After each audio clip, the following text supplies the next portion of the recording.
Okay, so it seems like you have a bit of an Achilles tendinopathy, which is just kind of like an irritated tendon that connects that calf muscle down to the ankle. And there's several things that can kind of be contributing to that. So I noticed that then a lot of the joints that I assessed today, you have a lack of a motion and like a lack of a range, which can lead to a decreased range of motion in different movements that we need to do with those joints. And also a little bit of weakness. So you had some weakness along those outside hip muscles here, which are really important for things like bending, lifting, walking upstairs, which are all things you're having difficulty with. So it makes sense because when these muscles get weak, some of the other muscles take on more load to compensate, and then they can get irritated, which I think is what's happening today. So there's a couple different interventions I want to do with you, but we'll start with one first and I'll show it to you. Okay, so we're going to do a modified wall squat.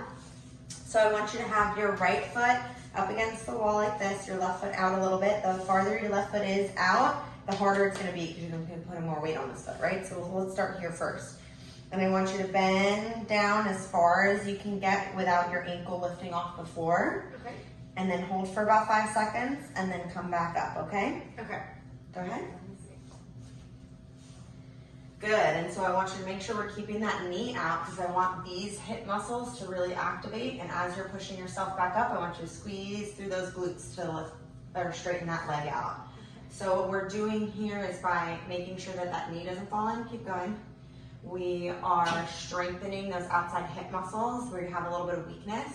And at the same time, we're going down to our end range in our ankle, making sure that we're slowly increasing that range of motion. And we're also eccentrically loading that Achilles tendon, which is going to help it with healing a little bit, okay? And I want you to do 3 sets of 10 of this, and I want you to feel a muscle burn by that 10th one and need a bit of a break, 30 to 90 seconds of a break, okay? Okay. And I want you to do this 3 to 4 times a week. Perfect. Work on strengthening, okay? All right, sounds good to me. Excellent.